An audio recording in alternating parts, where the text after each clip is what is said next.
বৌমা, তোমার পছন্দ মতো 3 পিস আর শাড়ি নিয়ে আসছি, তোমার খুব পছন্দ হবে।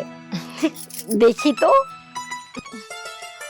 ওয়াও, কালারটা অনেক সুন্দর, আমার পছন্দের কাতান শাড়ি। মা, আমার যে কি পছন্দ হয়েছে আপনাকে বলে বোঝাতে পারবো না। থ্যাংক ইউ মা। আর 3 পিসটা দেখছি। ওয়াও, আমার ফেভারিট কালার, আমার খুব পছন্দ হয়েছে। এর জন্যই বলি আপনি যেটা পছন্দ করেন সেটাই পারফেক্ট, যে যাই বলুক না কেন। ঠিক আছে, আর আমিও সবসময় চেষ্টা করি আমার বৌমাকে কোনটা পরলে বেশি সুন্দর লাগবে। সূর্য, এই নে, সুমাইয়া থেকে আমি সবচেয়ে সেরা এবং দামি পাঞ্জাবিটা তোর জন্য নিয়ে আসছি। পছন্দ হয়েছে? মা, আমরা এখন বড় হয়েছি না? এই বয়সে এসেও তুমি আমাদেরকে কেনাকাটা করে দাও কেন? আমাদের এটা পছন্দ থাকতে পারে না? তুমি টাকা দিয়ে দিতা, যার যার মতো করে নিজের পছন্দ মতো কিনে নিত। ছোটবেলা থেকে এই পর্যন্ত তো আমি সবার মার্কেট করে দেই, আর আমার মার্কেট তো কেউ খারাপ বলে না। খারাপ সেটা বলিনি, শুধু বলছি সবার স্বাধীনতা কেড়ে নিচ্ছ তুমি, এটাই আর কিছু না। কোনো স্বাধীনতা কেড়ে নিচ্ছি না, যতদিন আমি বেঁচে থাকবো ঠিক ততদিন আমি মার্কেট করে দিব। আর শ্বশুর বাড়িতে যখন যাবি শ্বশুর হাতে টাকা দিবে, পছন্দ মতো মার্কেট করে নিস। মা, আপনার ছেলে তো ওর শ্বশুর বাড়িতে যাবেই না, আমার বাবার টাকায় ও নাকি মার্কেট করবে না। কেন, আমার বাবার কি কম আছে নাকি? শ্বশুর উপর ভরসা করতে হবে আমাকে? তাহলে কেন এত কথা বলছিস?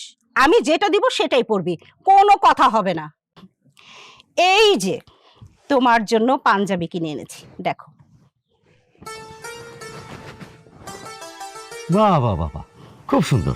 তা তুমি এটা কি আমার জন্য কিনেছো না তোমার জন্য কিনেছো? এটা কেমন কথা বলছো? আমার জন্য কিনবো কেন? আমি কি পাঞ্জাবি পরি নাকি? আর আমি তো মেয়ে মানুষ। না, মানে পাঞ্জাবিটা তুমি পছন্দ করে এনেছো না, তাহলে তুমি এটা পরে ঈদের নামাজটা পড়ে এসো।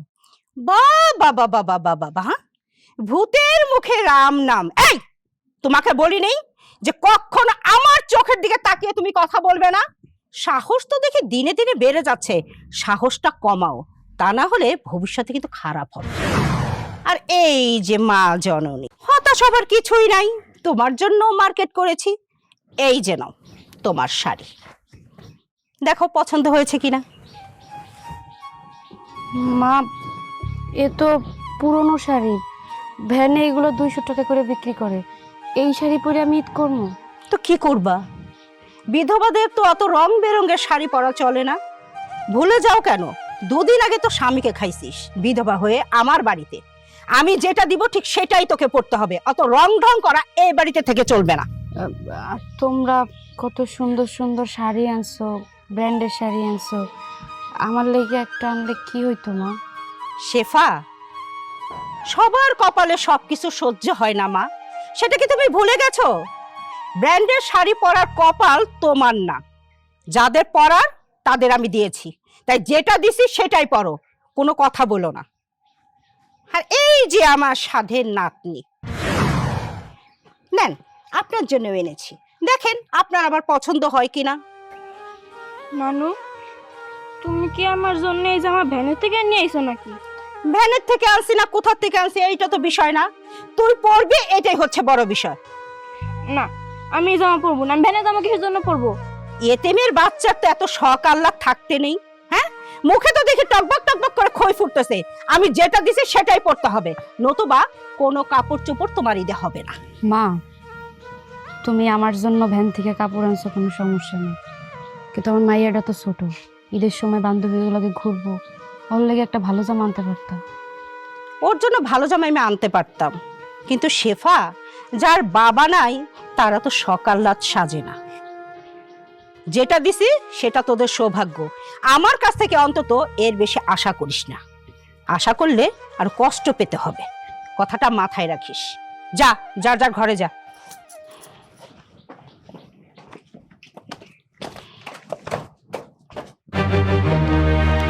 বুবার মুখে দেখে বুলি ফুটছে, সে এখন কথা বলতে চায়।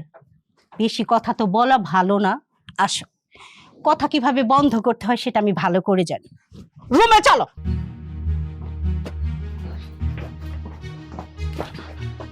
এই, তুমি কি কখনো পুরুষ মানুষ হইবে না?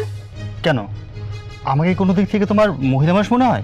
তোমারে আমার মহিলা মনে হয় না, পুরুষও মনে হয় না, মনে হয় তুমি একটা হিজড়া।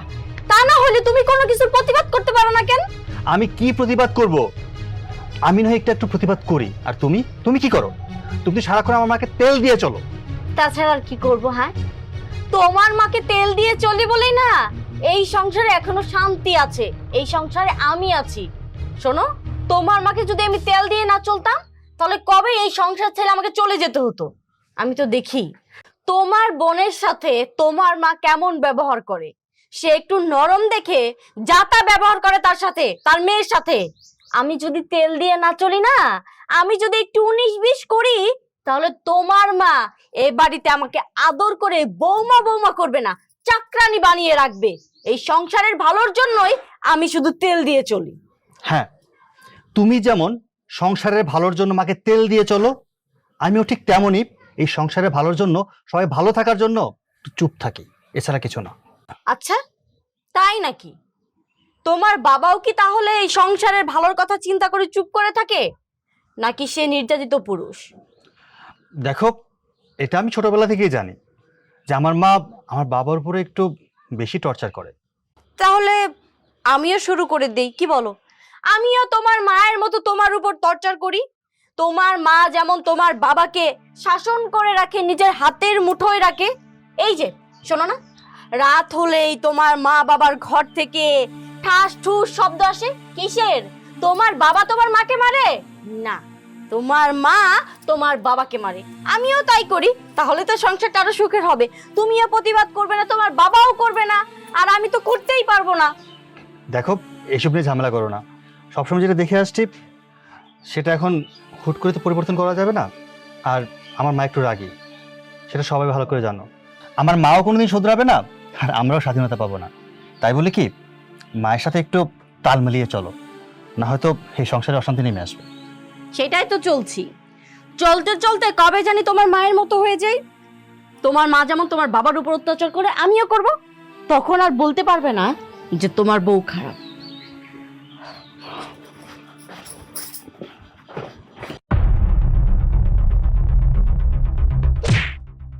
এই ভ্যানগাড়ি জামা পরা কি ঈদ করা যাইব নাকি? এই জামা তুমিই পরবা। মারে, আমি জানি জামাটা তোর পছন্দ হয় না।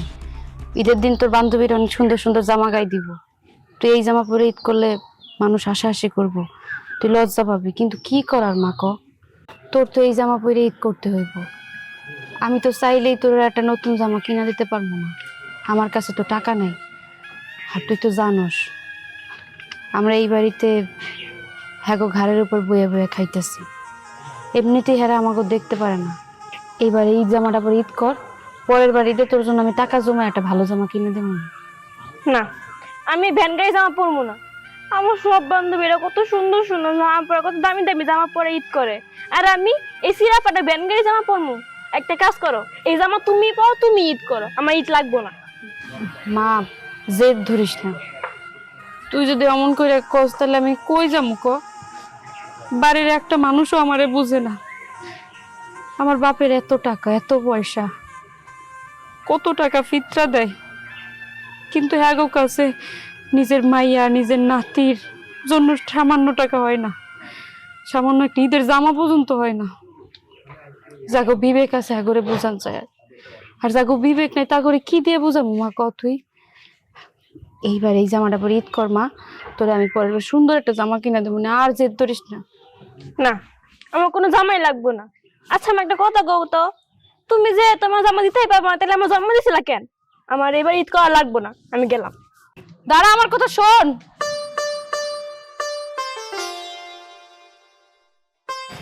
কি করবো আমি, কিছুই তো বুঝে উঠতে পারতেছি না। আমার নিজের মা এই তো আমারে কদর করে না, কার কাছে গিয়ে কমু মায়ের লাগে একটা ঈদের জামা কিনা দেওয়ার কথা।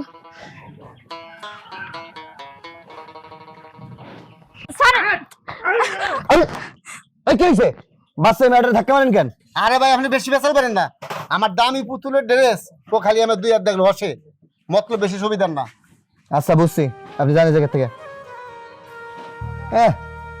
জামা কাপড়ের দোকান দিছে বলে একেবারে সবকিছু কিনা রাখছে। আচ্ছা মামুনি, তুমি এই যে দোকানের মধ্যে যায়া এই যে গার্মেন্টসে এত সুন্দর করে এরা জামা কাপড় সাজায় রাখছে পুতুলের মধ্যে, এইটা তুমি হাত দিয়ে নাড়াচাড়া করলে ময়লা হয়ে যাইবো না? নাড়াচাড়া কেন করতেছিলা? আসলে হয়েছে কি আঙ্কেল, আমার না ওই জামাটা অনেক পছন্দ হয়েছিল, তাই দেখতেছিলাম। ও আম্মু, তোমার ঈদে এবার জামা কাপড় এখনো কেনা হয় নাই? হয়েছে, কিন্তু আমার নানু আছে না, সে না ওই যে ভ্যানের থেকে একটা জামা কিনে দিছিল, একদম পুরান, আর মাঝখানে একটু সিরাও আছে। ও, তোমার নানুই জামা কিনা দিছে? তা তোমার আব্বা নাই? না, আব্বা নাই। মার মুখে শুনছিলাম আমি যখন ছোট তখনই নাকি আব্বা অ্যাক্সিডেন্ট করে মরে গেছে। ও আচ্ছা আচ্ছা, বুঝছি। তাইলে তোমরা এখন তোমার নানা বাড়িতে থাকো, তাই তো? হ। আচ্ছা, তুমি আমার সাথে চলো, আমি তোমারে ওই পছন্দের জামাটা কিনা দিই। না, আমি আবার সাথে যাবো কিসের জন্য? আর আপনি বা কেন আমার জামা কিনে দেবেন? আমি তো আপনার চিনিও না। আম্মু, মনে করো আমি তোমার আব্বুর বড় ভাই, মানে তোমার চাচা। এখন তোমার বড় চাচা যদি তোমারে কিনা দিত, তুমি নিতা না? তাহলে চলো।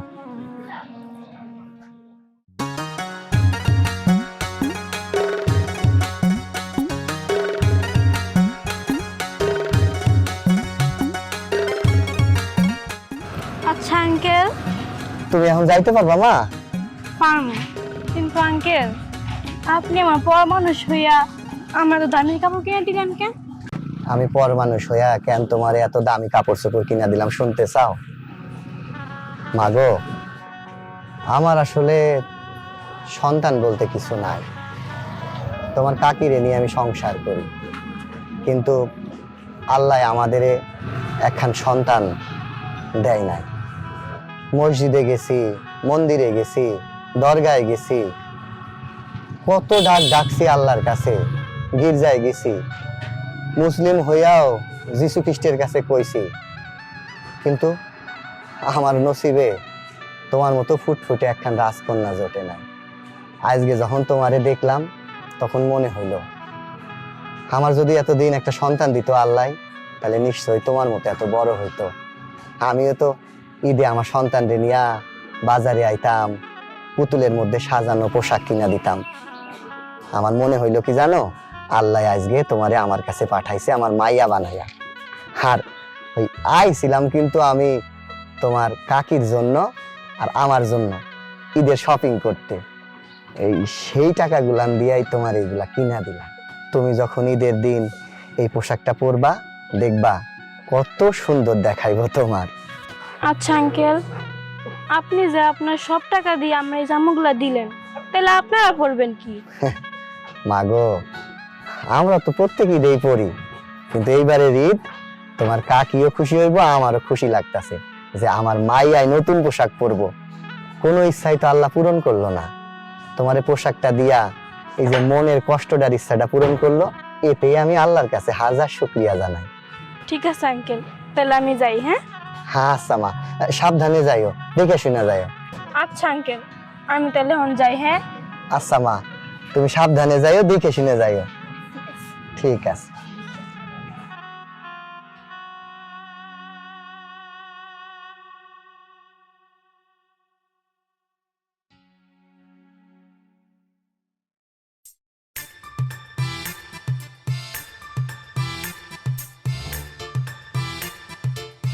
এই দাঁড়া, দেখি তোর হাতে কি।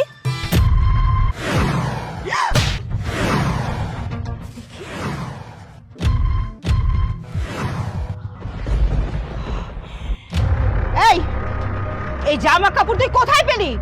চুরি করেছিস? এই খেয়া কথা বল, কোথা থেকে পেলি? আমি তোমার কম কিসের জন্য? হ্যাঁ, তুমি কি আমার কিনে দিবা? তুমি তো আমার সাথে আমি করবা কি? আমি তোকে কিনে দেই না? এই দুদিন আগে না তোকে আমি নতুন জামা কিনে দিছি, তুই এখনো সময় আছে, সত্যি করে বল। এই জামা তো এক একটা মনে হচ্ছে ৫-৬ হাজার টাকা দাম, এত টাকা তুই কোথায় পেলি? চুরি করেছিস? কি হলো? ও বুঝতে পারছি, ফকিন্নির বাচ্চা, এত কিছু দেবার পরও তুই চুরি করিস, আমার মান সম্মান নিয়ে টানাটানি করিস। তুই ভালো করে জানিস না এই এলাকায় আমার একটা নাম আছে? তুই কি সেই নামটা নষ্ট করার জন্য আসছিস? তোর মা তো দুদিন আগে স্বামীকে খেয়েছে, আর তুই আমার মান সম্মান খাওয়ার জন্য এই বাড়িতে এসেছিস। কি হলো কথা বল? আমি তোমার কমনে জামা কোত্থেকে পাইছি? বুঝতে পারছি, তোর শরীরে হাত না তোলা পর্যন্ত তুই কথা বলবি না। বল বল বলতেছি, কে দিছে বল। ছাড়ো কইতেছি। আমার মেয়ের গায়ে হাত দিতেছো কেন তুমি? কেন দিব না? এই দেখ, তোর মেয়ে বাজার থেকে একটা দোকান থেকে কাপড় চোপড় চুরি করেছে, দুদিন পরে বা একটু পরে সেই লোক যখন আমার বাড়িতে কমপ্লেইন নিয়ে আসবে, একবার চিন্তা করেছিস আমার মান সম্মান কোথায় গিয়ে দাঁড়াবে? তুমি সুযোগ পাইলেই আমার মায়েরারে খোসা মাইরা কথা কও, গায়ে হাত তোলো, কোনো কারণ অকারণে গায়ে হাত তোলো। কেন মা, তুমি কি জানো আমার মাইয়া এগুলো চুরি করে আনছে কিনা? তুমি হুদাই আমার মায়ের দোষারোপ করতেছো কেন? চুরি করছে কি না করছে আমি তো বারবার তোর মেয়েকে জিজ্ঞেস করতেছি, উত্তর দিচ্ছে না কেন? তাহলে আমি কি বুঝে নিব? অবশ্যই সে চুরি করছে, হয়তো বা আমার বাসার ভিতরে মানে আমার রুমের ভিতর তো এদিক ওদিক টাকা ফেলানোই থাকে, তোর মেয়ে সেখান থেকে টাকা নিয়ে এই ড্রেসগুলো কিনে এনেছে। ভুইলা যায় না, এটা তোমার নাতি। সব সময় তুমি আমার মায়ের গায়ে হাত দিয়ে কথা কও। আমার মেয়ে চুরি না করলেও তুমি আমার মায়ের খোঁচা মায়ের মায়ের কও তুই চুরি করছো। আমার মেয়ে তোর না। আমি আমার মায়ের জিগামু মাইয়া কইতে পাইছে ডি, তোমার জিগাইতে হইব না, তুমি এখান থেকে যাও। ধর যাচ্ছি, আমি কথা বললে তো তোর ভালোই লাগে না, সহ্যই করতে পারিস না আমাকে। সহ্য তো তুমি আমার ঘরে করতে পারতেছো না, তোমাকে গাড়ির উপর বয়ে বয়ে খাইতেছি না। তোরে কইছি না বাসার থেকে বাইরে না, তোর জন্য সারাদিন মা আমার কথা শোনায়, এই বাড়ির প্রত্যেকটা লোক আমার কথা শোনায়। তুই বাইরে যাস কেন? মা, আমি না বাজারে গেছিলাম, জানো ওই যে নানু আমার ভ্যান গাড়ি থেকে এই জামাগুলো কিনে দিছে, ওইগুলো আমার একদমই পছন্দ হয় নাই। এখন আমি বাজারে গেছি, জানো মা ওই জায়গায় না এই জামাগুলো আমার অনেক পছন্দ হয়েছে, কিন্তু ওই দোকানদারটা আমার ধাক্কা দিয়ে বাইরে বাইরে করে দিছে। পরে না একটা আঙ্কেল আমার অন্য দোকান থেকে এই সুন্দর সুন্দর জামাগুলা কিনে দিছে। জানো মা, আঙ্কেলটা না অনেক ভালো। তোরে একটা বড় জামা কিনে দিছে, তুই এবারে চিনোস? না মা, চিনি না তো, কিন্তু লোকটা না রিক্সা চালায়, অনেক ভালো। কিন্তু উনি আমারে কইলো কি ওনার নাকি কোনো মেয়ে নাই, এর জন্য সে আমার মেয়ে মনে কইরা এই জামাগুলা দিছে। এত দামি জামা রিক্সা চালায় কেমনে কিনে দিল? আচ্ছা যাই হোক, এরপর থেকে বাড়ির থেকে যখন বাইরেবি আমার নিয়ে বাইরেবি, আর বাইরের মানুষ কোনো কিছু দিলে নিবি না, ঠিক আছে?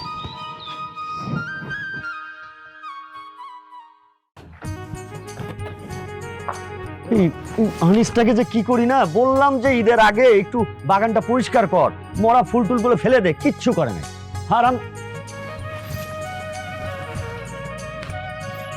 আব্বা আপনার সঙ্গে একটু কথা ছিল। হ্যাঁ বল না মা, কি বলবি বল। আব্বা আমরা মাই যে মনে হয় আপনাকে সবার কাছে বোঝা হয়ে গেছি। আমরা মনে হয় এই বাড়িতে থাকলে আপনাকে ঈদ মনে হয় বেশি একটা ভালো কাটবো না, তাই না? মা তুই এইভাবে কইতেছিস কেন? কেন কি হয়েছে না বুঝতে পারছিস, তোর মা একটু কষ্ট দিতেছে, কিন্তু তাই বইলা আপনারা আমারে যা দিচ্ছেন আমি তাতে কোনো কিছু মনে করি নাই। আমার মাইয়াডারে ভ্যান প্লাজা থেকে একটা 200 টাকার জামা এনে দিছেন, আমরা তাতেও কোনো কিছু মনে করি নাই। আমার মাইয়াটা দোকানে গিয়া এই জামাগুলারে পছন্দ করছে, একজন মহৎ হৃদয়ের মানুষ ওরে এই জামা দুইটা কিনা দিছে। মা আমার মাইয়ার গায়ে হাত দিয়ে কয় এই জামাগুলো নাকি ও চুরি করে আনছে। আমরা কোন দিক যাবো আব্বা? আমাকে কি সব পিঠেই কি খারাপ? আমার স্বামীটা মইরা গেছে দেখে কি আমাকে কোনো দাম নাই, মূল্যায়ন নেই এই বাড়ির মানুষগুলোর কাছে? আব্বা আমি তো এই বাড়িরই মাইয়া, আমি তো পরের বাড়ির মাইয়া না। তাহলে কেন আমি তো নির্যাতিত এই বাড়ির সবার কাছে? কেন আমার মাইয়াটা সবার কাছে নির্যাতিত? সমস্যা কোথায় জানেন? সমস্যা হলো আপনার ভিতরে, কারণ আপনি সবসময় চুপ থাকেন।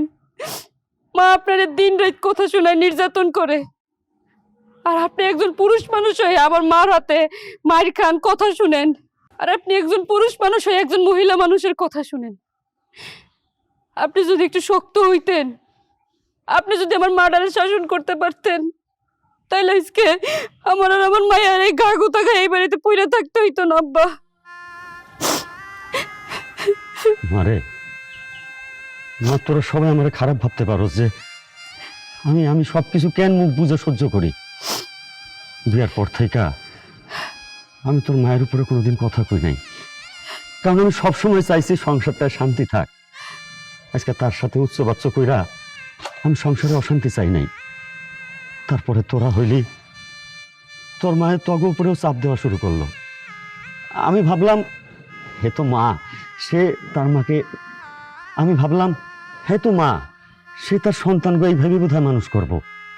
কিন্তু আস্তে আস্তে তার অত্যাচারের মাত্রা বাইরে গেল, আর ততদিনে আমিও তার শাসন করার জবান হারাইয়া ফেললাম। কিন্তু মা, আর না, আর না, তোরা আমার ওরসজাত সন্তান। আমি বাইসা থাকতে আমার সন্তানরা কষ্ট করব, আমি সেটা মাইনা নিব না। আব্বা, আপনি কি এতটুকু বুঝতে পারতেছেন? ছোটবেলা থেকে এক প্লেট ভাত খাইতে গেলে কোন তরকারি দিয়ে ভাত খামু সেটা কিন্তু আমার মা পছন্দ করে দিয়েছে, নিজের পছন্দ মতো কিন্তু কোনো কিছু খাইতে পারি নাই। এই যে আপনি কোন জামাটা গায়ে দিবেন সেটা কিন্তু আপনি পছন্দ মতো পড়তে পারেন না, আম্মা পছন্দ করে দিয়েছে তারপরেই আপনি পড়ছেন। আজকে আমি এই বাড়িতে থাকতেছি, যেই জায়গায় আমি আপনার দয়ে থাকবো, আমার বাপের কাছে থাকবো, এই জায়গায় আমার মার কাছে কৈফিয়ত দিতে হয়, ভাবের কাছে কৈফিয়ত দিতে হয়। মানুষ কিন্তু এটা সিসি করে। আপনি এইবার একটু শক্ত হন আব্বা, নাইলে এই বাড়িতে থাকা সম্ভব না। প্রয়োজন পড়লে আমার আর আমার মায়েরা 20 দিন আমরা খাইয়া মরে যাই। তুই কষ্ট পাইস না মা, আমি আজকে এর একটা শেষ দেখা চল, চল আমার লগে চল। আয় সূর্যের মা, আয় সূর্যের মা, আয় বাইরে আসো। কি ব্যাপার, আজকে সূর্য কোন দিক থেকে উঠছে? হঠাৎ করে এরকম ষাঁড়ের মতো চাচাচ্ছ কেন? এই চুপ, একটা কথা বলবি না। এতদিন তুই বলছিস, আমি শুনছি, আজকে আমি বলবো তুই শুনবি। অনেকবার বাড়ছিস না, অনেকবার বাইরে গেছিস। সারাটা জীবন এই সংসারে সুখ শান্তি স্বাধীনতা সব তুই নষ্ট করছিস। বিয়ার আগে মুরব্বীর কাছে শুনছিলাম, বাসর রাইতে যদি বউকে চাপে না রাখতে পারো তাহলে সারা জীবন তোমাকে বিড়াল হয়ে থাকতে হবে, আর যদি চাপে রাখতে পারো তাহলে বউ সারা জীবন বিড়াল হয়ে থাকবে। আমি তোরে ভালোবাসা সব অধিকার দিছিলাম, কোনোদিন তোর উপর একটা কথা কই নাই। কেন জানিস?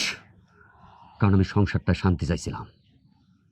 আমি ভাবছিলাম আমার উত্তেজিত হওয়ার দরকার নাই, আমার বই মনে হয় আমার সংসারটাকে সুন্দর করে রাখতে পারবে, আমার ছেলে মেয়েগুলোকে মানুষ করতে পারবে। এই জন্য কোনোদিন উচ্চবাচ্য করি নাই। কিন্তু না, তুই এই সংসারটা শান্তি তো দূরের কথা, তুই আমার স্বাধীনতা কেড়ে নিছস, আমার সন্তানদের স্বাধীনতা কেড়ে নিছস। আজকে 32টা বছর তুই সংসারটারে চাপের উপর রাখছস। আর না, বহুত দেখছি, আর যদি দেখি না সোজা বাড়ি থেকে বাইর করে দিব। এই বুড়া বয়সে প্রয়োজনে একা থাকবো, তা তোর মতন দুষ্ট গুরু রাখবো না। তোর কি মনে হয় আমার নাতি চোর? পৃথিবীতে সবাই তোর মতন নিষ্ঠুর হয় না। একজন দয়াবান মানুষ তাকে এইসব কিনে দিছে, আর তুই তাকে চোর বানাই দিছস। একটা এতিমকে চোর বানাই দিছস, একটা এতিমের ঈদ নষ্ট করে দিতেছস। বাবা, আমার কি মনে হচ্ছে জানো, অনেক বছর পরে, মানে ছোট থেকে এই পর্যন্ত আমি কোনো শান্তিতে নিঃশ্বাস নিতে পারিনি। আজ মনে হচ্ছে বুক ভরে নিঃশ্বাস নিলাম। মা, বাবা এতদিন কিছু বলেনি বলে আমরা কেউ তোমায় কিছু বলিনি। তুমি যা শুরু করেছো, প্রত্যেকটা মানুষের স্বাধীনতা কেড়ে নিয়েছো। তুমি নিজেকে কি মনে করো মা? তুমি একা ভালো থাকার জন্য আমাদের পরিবারের কয়টা মানুষকে তুমি অশান্তিতে রাখছো বলো তো? মা, এটা জীবন না। কারো স্বাধীনতা কেড়ে নিয়ে কারোর উপর প্রেশার ক্রিয়েট করা এটা জীবন হতে পারে না। আমরা কেউ শান্তিতে ছিলাম না এতটা বছর।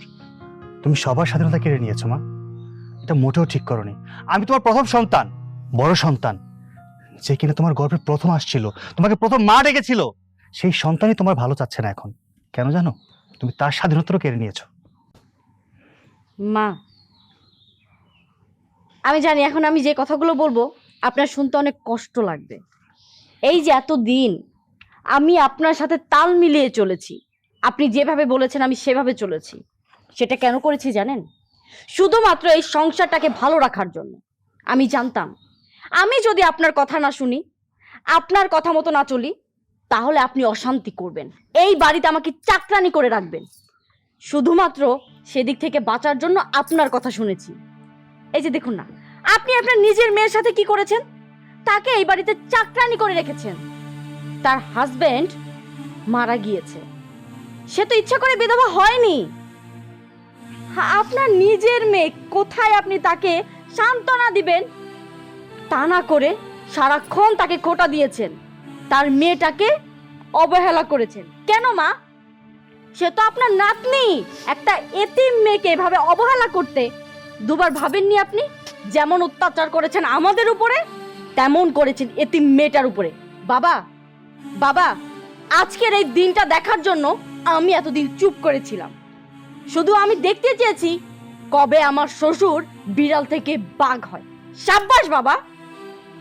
আসলে আমি আর আমার মাইয়া যে আমার মার ঘাড়ের উপর বোঝা হয়ে থাকতেছি, এটা আমি বুঝতে পারি।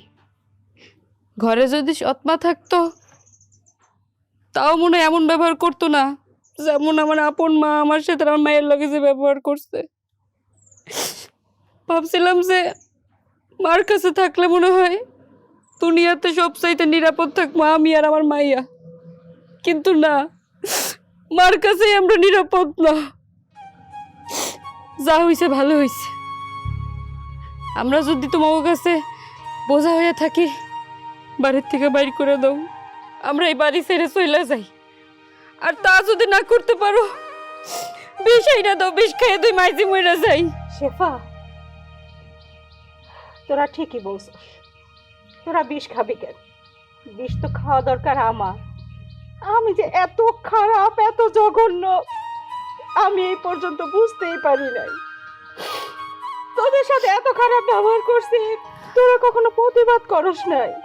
যদি আগের থেকে প্রতিবাদ করতি, তাহলে হয়তো অনেক আগেই আমি ভালো হয়ে যেতাম, কিন্তু তোরা সেটা করিস নাই। আমি যখন যেটা বলছি সেটাই মাথা পেতে নিছিস। কখনো বলিস নাই মা, এইটা করা তোমার অন্যায় হতেছে। কখনো তুমি বলো নাই যেগুলো তুমি করো না। আমি নিজের আধিপত্য বজায় রাখতে গিয়ে সবার সাথে খারাপ ব্যবহার করছি। আজকে আমি সবার চোখে খারাপ, সবার চোখে অপরাধী। আসলে আমারই মরে যাওয়া উচিত। আমার জন্য তোদের সংসারে অশান্তি, ঝামেলা, সব সময় ঝগড়া বিবাদ লেগেই থাকতো। মারে, তুই ঠিকই বলছস, সৎমা হলে হয়তো তোদের সাথে এরকম ব্যবহার করতো না, যেটা কিনা আমি করছি। আমি অনেক ভুল করছি, আমার তোরা ক্ষমা করে দে। আমি আমার ভুল বুঝতে পারছি। ওগো, তুমি কি আমার ক্ষমা করবা না? আমি স্ত্রী হয়ে তোমার উপর অনেক নির্যাতন করছি, তোমাকে অনেক কথা শোনাইছি। আমি জানি তোমার পায়ের নিচে আমার বেশ। তুমি আমাকে ক্ষমা করে দাও। আচ্ছা, ওঠো ওঠো ওঠো। সূর্যের মা, তুমি আমগো কাছে যে অপরাধ করছো করছো, কিন্তু সবচেয়ে বড় অপরাধ করছো এই এতিমটার সাথে। এই এতিমটার ঈদ তুমি নষ্ট করে দিতেছো। ক্ষমা চাইলে ওর কাছে চাও, আমার কাছে না। কেয়া, আমি তোর সাথে